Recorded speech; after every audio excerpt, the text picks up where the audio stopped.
Salve, salve, habitantes da sociedade digital! Sejam todos muito bem-vindos ao programa mais tecnológico do seu rádio, da TV e também da internet. Vamos juntos, nessa próxima meia hora, desvendando os mistérios da nossa sociedade cada vez mais digital.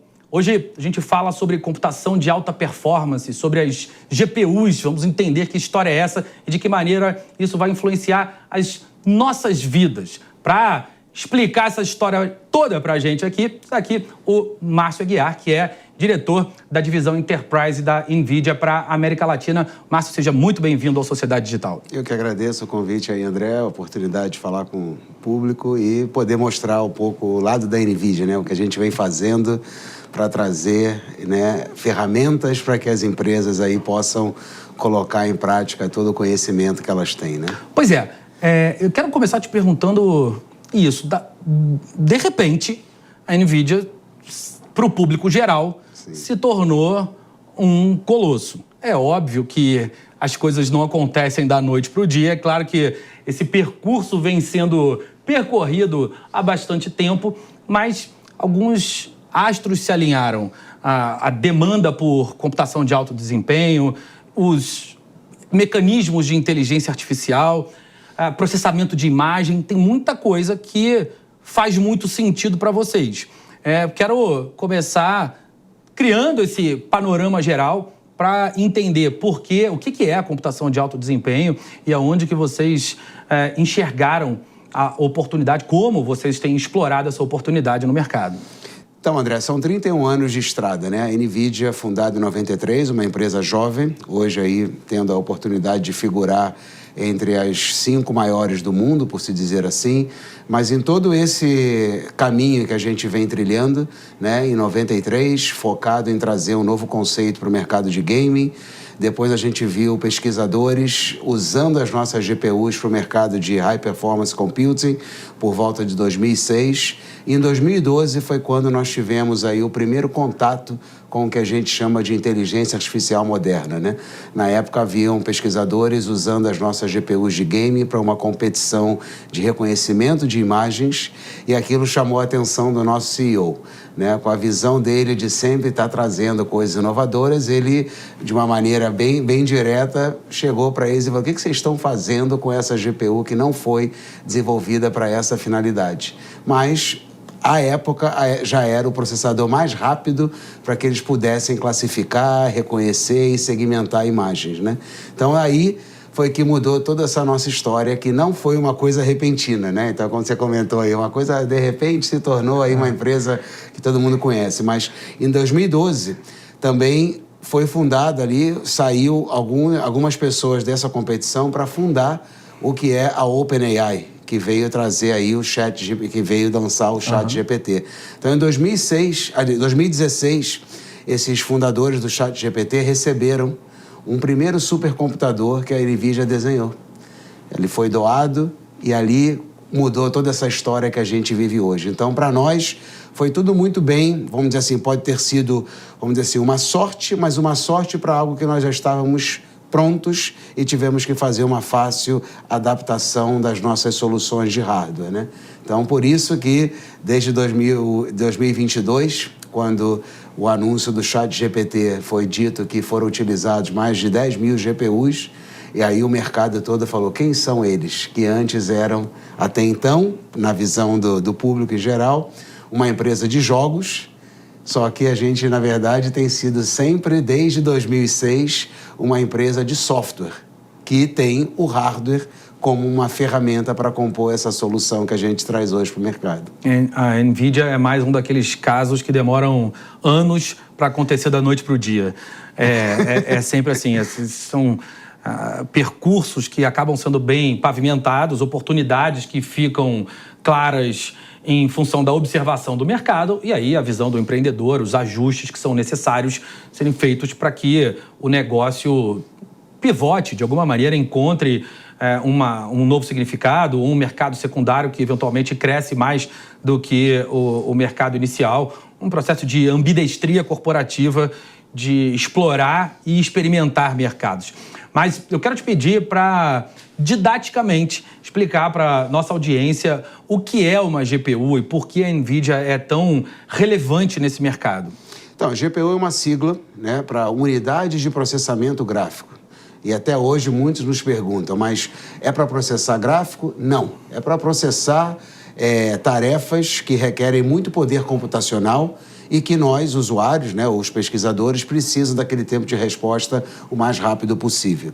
Então, essa visão de estar atento ao mercado, de ambidestria, como você comentou, ela vem do nosso CEO. O nosso função dentro desse mercado de tecnologia é de abrir novos mercados. A gente não segue nenhum novo mercado, a gente cria novos mercados. Então, hoje nós estamos em 16 mercados que pouca gente sente a nossa presença, né? Então, o mercado de robótica é um dos últimos mercados que a gente tem tido um protagonismo muito grande. O mercado de veículos inteligentes já está sendo trabalhado já há 14 anos.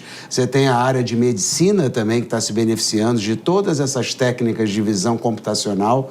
E isso nos leva, pelo fato da GPU ser um hardware totalmente programável e com a qualidade dos softwares que a gente desenvolve, isso nos leva a abrir vários novos mercados e também permitir com que o nosso ecossistema nos traga mais conhecimento. Então, a dica que a gente tem nós nos comportamos como uma startup, que para nós é um nome muito vital para dentro da nossa organização, que startup, para nós, é sinônimo de empresa de tecnologia.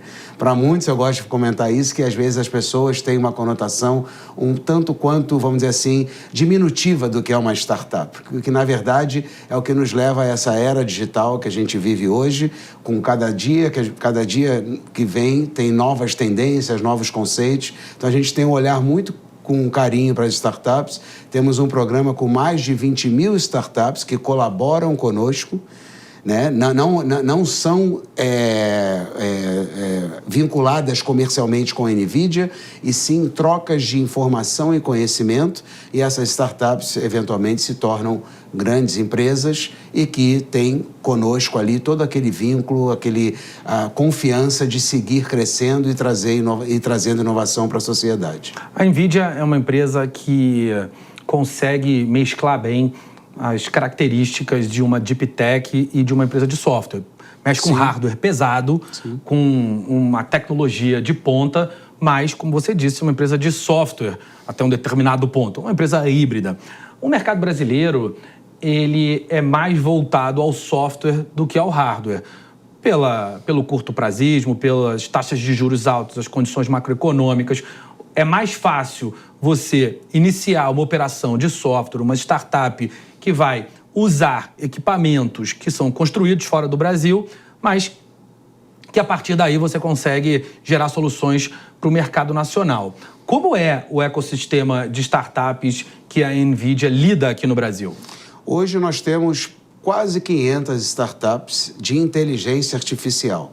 Tá? Nós temos um programa que é um programa que visa dar muito suporte e conhecimento para essas startups. Tá?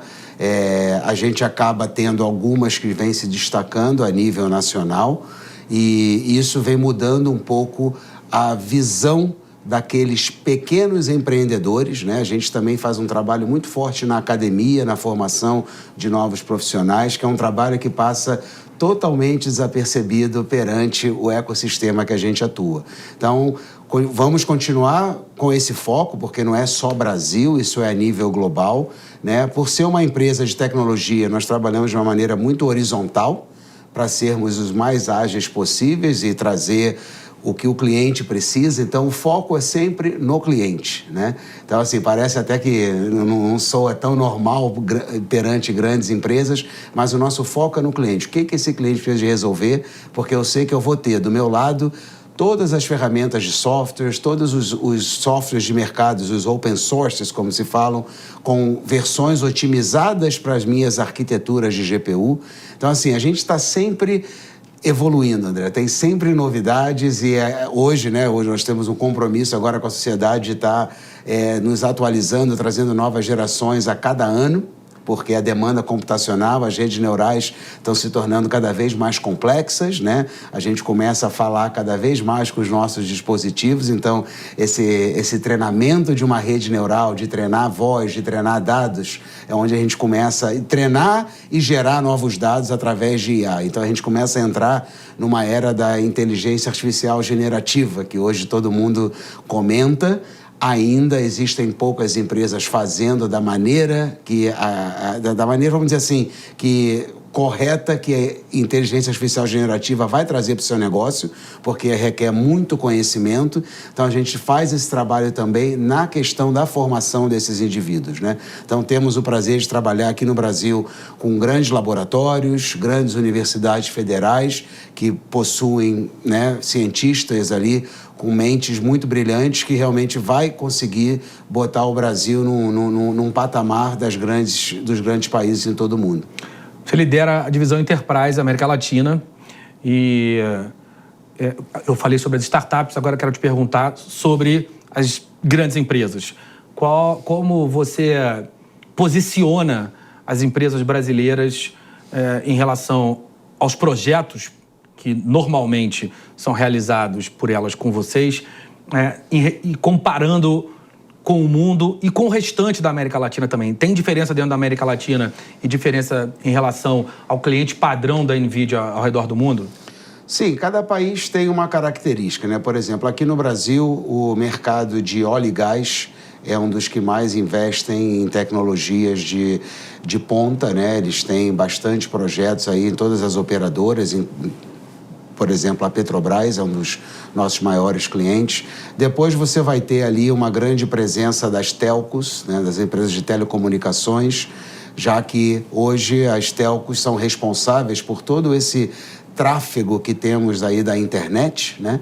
E cada vez mais a gente está enviando vídeos e gravações de áudio que requer também que as telcos mudem a sua infraestrutura. Você tem também o mercado de finanças, ou seja, todos os grandes bancos brasileiros têm os seus projetos de inteligência artificial, principalmente na questão de estarem treinando assistentes virtuais para melhorar aquela interação com o cliente final. Aí você entra na indústria de manufatura, que o Brasil tem uma forte presença a nível global na área de manufatura. São 16 mercados, André. Então, assim, desses 4 que eu listei, você também tem a parte de varejo. Os grandes varejistas brasileiros e e-commerce brasileiro também tem muitas técnicas de inteligência artificial já aplicadas em seus projetos, né? Então, assim, nas suas operações. Então, hoje a gente tem essa presença, essa responsabilidade. A gente começa a ver também os grandes hospitais brasileiros também já trazendo novos conceitos. E, de novo, muitos de vocês viram recentemente o anúncio do nosso governo lançando o Plano Nacional de IA, e isso realmente vai permitir com que as empresas, né, a gente espera que isso já saia do papel muito rapidamente, já está tudo muito bem desenhado. Eu acho que isso vai ser realmente um marco para a gente poder botar o país dentro do cenário global como um dos principais países trazendo inovação tecnológica. Essa composição de clientes é similar no mundo inteiro? Você mencionou óleo e gás, é um mercado que tradicionalmente o Brasil tem muito forte. Falou de hospitais, falou de varejo.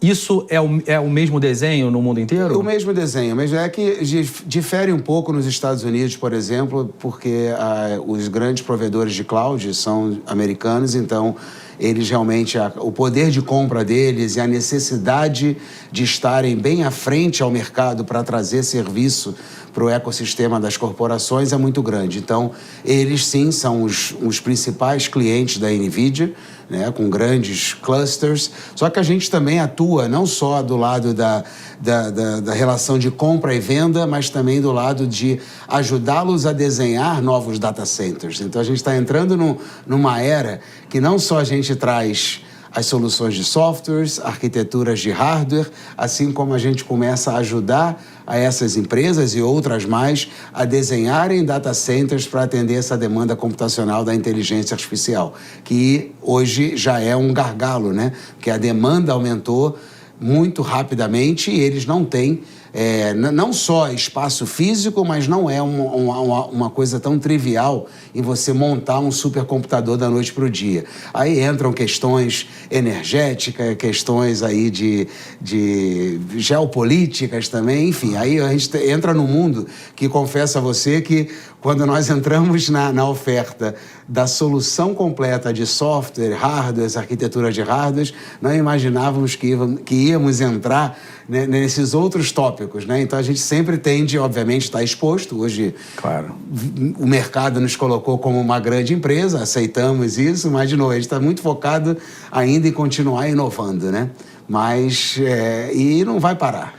E nesse processo de não parar, nesse processo de continuidade, de evolução, naturalmente, a gente vai precisar olhar para a escala e descer um pouco nos mercados. Como vai ser possível popularizar o uso de GPUs para as pequenas e médias? Qual o desafio de aumentar a abrangência das soluções da NVIDIA no mercado global? Então, acho que o desafio está mais do lado do aprendizado, né? As pessoas precisam entender que tudo, vamos dizer assim, tudo é possível você resolver com inteligência artificial, que é uma técnica. Não necessariamente você tem que resolver os seus grandes problemas ou tem que começar muito grande. Eu acho que esse é um preconceito, né? Como as pessoas veem com mais frequência notícias de grandes supercomputadores, então eles tendem a pensar que, poxa, para eu fazer isso eu também tenho que começar nesse nível. Não é isso. Então, o que a gente tem visto, sim, outras empresas começando a desenvolver modelos de linguagem menores para atender tarefas específicas de cada mercado. Tá? Obviamente, numa lógica, todas as empresas ou todos os portes de empresas já usam inteligência artificial. Não quer dizer que eles estão desenvolvendo, mas eles estão usando, né? Então, assim, essa desmistificação é algo que hoje, para nós, eu diria que seria a principal barreira, né? Porque as pessoas tendem a pensar que tem que ter algo muito grande. Hoje você tem aí todos os provedores de cloud trazendo esses serviços, né? Esses processamentos como serviço. Então, não é algo tão caro. A questão é da conscientização. Eu acho que também vem muito da característica da empresa, né? Daquelas pessoas dentro da corporação que vão tomar essa decisão de trazer inovação. Então, essa desmistificação, a gente faz um trabalho muito bem feito com qualquer nível de empresa. A gente não está aqui só focado em grandes corporações, porque elas, sim, já têm até um conhecimento muito à frente e colabora muito conosco. Mas, para os pequenos e médios empresários, eles já usam. A questão é como pensar em uma tarefa do trabalho deles que eles veem que, trazendo uma certa automação, vai melhorar ali o trabalho deles, entendeu? O negócio. Como um copiloto, a visão do Satya Nadella de AI como um copiloto parece fazer sentido como um ponto de partida. Total. Isso a gente usa bastante hoje em dia. Você tem aí ferramentas que pode fazer um resumo de uma reunião que você não participou, ou seja, são ferramentas que são muito úteis, mas lembrando, é que muita gente acha, né, que a maioria das notícias saem que, se você não está inovando, você vai ficar fora do mercado. Isso está começando.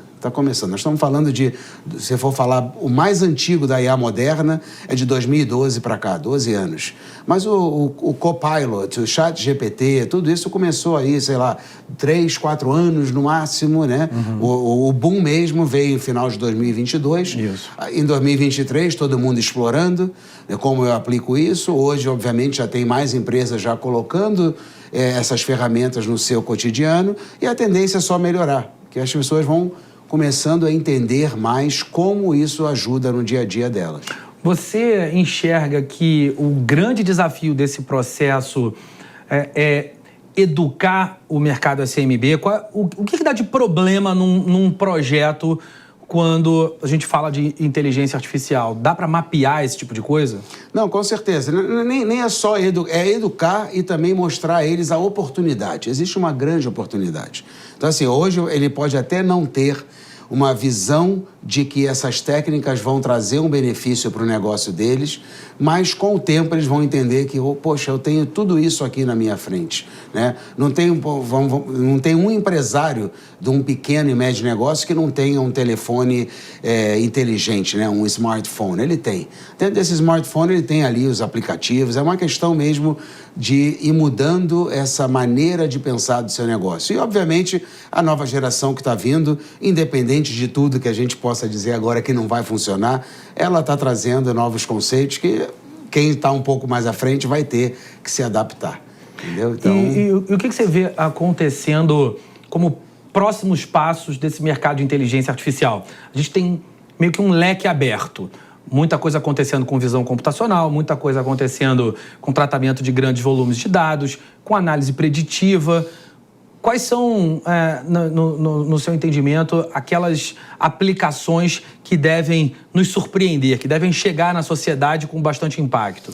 Então, vamos lá. O que vai surpreender e que vai chegar é a questão da AI conversacional, né? Você ter ali mais e mais avatar, mais e mais, vamos dizer assim, robôs trabalhando ao lado de humanos, fazendo as tarefas que são mais repetitivas, que eles vão fazer de uma maneira muito mais eficiente. Mas hoje, quando a gente vai falar numa empresa de IA generativo, que é uma das técnicas de inteligência artificial, poucas fazem isso ainda. Eles fazem muito que nem notam visão computacional, machine learning, a questão de... aí você entra um pouco na questão do deep learning, algumas empresas já um pouco mais avançadas, mas as técnicas de visão computacional e de machine learning são as duas mais utilizadas. E com isso, eles começam a entender que essa automação com inteligência artificial consegue alavancar o negócio deles. O IA generativo ainda são para poucas empresas que têm uma presença em múltiplos mercados ou têm uma necessidade de gerar múltiplos dados. Isso é raro ainda para o nível corporativo, principalmente se a gente for falar de pequenas e médias empresas. Eu diria, esqueça. Bota ali uma câmera, quer monitorar o comportamento do seu cliente, quer monitorar o comportamento dos seus funcionários, como você quer otimizar essa distribuição do teu produto dentro da sua loja, como você quer melhorar a otimização das rotas dos seus motoristas, enfim, tem milhares de técnicas, né? É que eles são bombardeados e eles não têm também a obrigação como gestores do negócio que, né? Ou seja, que a gente fala assim, uma empresa fabrica sapato, e o cara fala, não, eu fabrico sapato há 50 anos, é o que eu tento falar para ele, ok, agora você poderia ser uma empresa de tecnologia que fabrique sapato. Você tem que trazer conceitos para dentro da tua operação. Mas a gente sabe que não é da noite para o dia. Como é que eu vou debater com um grande empresário que tem tido sucesso com o seu negócio há anos, que ele tem que implementar essa nova tecnologia? Não existe isso. Ele vai automaticamente sentir que existem ferramentas à sua disposição que poderia melhorar ali o seu dia a dia. Entendeu? A gente está falando das empresas e eu tenho uma curiosidade especial sobre o Estado, a presença de inteligência artificial no Estado. Você mencionou o Plano Nacional de Inteligência Artificial. Não é ainda exatamente algo que sirva como um guia para cidades, estados, para que os governos tratem esse tema. A gente tem alguns casos no mundo, quando a gente olha a Estônia como governo digital de uma maneira mais ampla, é uma grande referência, um país muito pequeno. Você tem a China, aí sim, em um país muito grande, mas com características também bastante peculiares no uso de visão computacional, de inteligência de dados, até de análise preditiva. Tem algumas questões ali associadas à segurança pública, mas o que mais nós devemos ver de uso de inteligência artificial no curto prazo que vai partir do Estado? Então, aí você mencionou dois países. Por exemplo, vou dar aqui o exemplo da China. Eles estão onde estão porque há muitos anos estão capacitando os seus cidadãos, entendeu? Então, assim, acho que o Estado tem um papel fundamental nessa capacitação, antes de pensarmos em implementar, né, as técnicas de IA, como que a gente vai formar esses futuros cientistas de dados, entendeu? Então, assim, tem que haver um plano de colocar, por exemplo, nas escolas técnicas em todo o Brasil, né, ou no estado de São Paulo, Rio de Janeiro, cursos de ciência da computação para que esses alunos comecem realmente a saber programar e não somente consumir. Porque é um país aí com mais de 200 milhões de habitantes, não produzir na altura que países menores produzem? Por quê? A tecnologia está ao alcance de todos. Então, eu acho que é mais uma questão de políticas que visam realmente capacitar, formar, e esses novos profissionais vão realmente retornar esse conhecimento à sociedade. Mais ou menos o que nós fazemos. Somos uma empresa de tecnologia, desenvolvemos software e hardware, mas sabemos dessa lacuna do nosso potencial cliente ou parceiro e não conhecer a fundo como melhor extrair proveito dessas técnicas. Então, a gente vai e ensina. Né? Ou ensinamos diretamente, ou temos empresas parceiras que vão ensinar, porque é onde a gente acredita. Então, muito desse sucesso que a gente está tendo hoje, conforme o mercado vê, é porque nós temos mais de 5 milhões de desenvolvedores no mundo todo, sabendo desenvolver nas plataformas de software da NVIDIA. Isso é pouco dito. Mas são eles que nos levam a novos conceitos, a desenhar novas arquiteturas de hardware, porque só tende a aumentar. E esse número de 5 milhões dobrou em 100% nos últimos 3 anos, para mostrar que essa programação acelerada em GPU, até então, até hoje, né, é o que há de mais rápido e moderno para atender essa demanda computacional de inteligência artificial. Vão vir outras, como se fala muito de quantum computing, com certeza. Nós também temos ferramentas para quem quer desenvolver ou quem quer simular um computador quântico. Nós temos plataformas de software para essa finalidade também. Mas isso não quer dizer que a NVIDIA só vai existir até quando o quantum computing sair, né? Que muito se fala, já que a gente está aqui na sociedade digital. O pessoal, tem muita gente, né, pesquisadores que nem sabem programar em GPU, mas já falam, não, eu já estou programando em quantum computing. Então, assim, é algo que ainda está muito... Aí sim é um pouco futurístico. Márcio, infelizmente, nosso tempo acaba rápido. Eu quero te agradecer demais. Já já a gente retorna para continuar esse papo. A gente aqui no Sociedade olha a inteligência artificial bem de perto. Esse é um tema que está sempre presente, uma curiosidade sempre enorme da nossa audiência. Sempre bom ter a NVIDIA por perto. Obrigado pela conversa. Eu que agradeço. Obrigado a vocês. Esse foi Márcio Aguiar, que é diretor da divisão Enterprise da NVIDIA para a América Latina. Semana que vem a gente se encontra por aqui para seguir desvendando os mistérios dessa sociedade digital. Um abraço para você que nos ouve ver. Tchau, tchau.